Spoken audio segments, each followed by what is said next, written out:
Good afternoon मित्रांनो.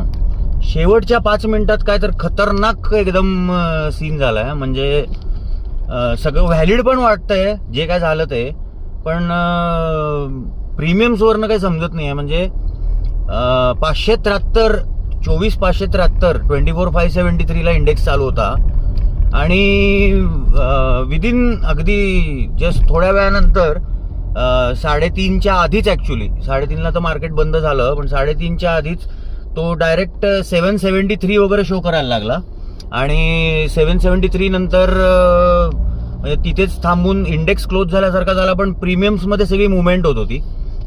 तर म्हणजे जसं रितसर व्हायचं तसं सगळं होत होतं, पण काय झालं समजत नाही. इव्हन HDFC बँकमध्ये पण एक शेवटची कॅन्डल बघितली 5 मिनिटं 15 मिनिटाची किंवा कुठली, तर त्याच्यात पण एक बाईंग आलेलं दिसत आहे. तर हे व्हॅलिड आहे की नाही आहे. शिवाय गिफ्ट निफ्टी पण अजून तेवढं काही प्लसमध्ये नाही आहे. नेमकं काय झालंय उद्याच कळेल आपल्याला. म्हणजे काहीतरी वियर्ड सिनारिओ अगदी नक्कीच झालेला आहे. आज शेवटची कॅन्डल बघा, शेवटची 5 मिनिटाची 10 मिनिटं 15 मिनिटाची वगैरे निफ्टीची, आणि प्रीमियममध्ये मुवमेंट नाही झाली आहे. चलो बाय बाय, हॅपी मंडे.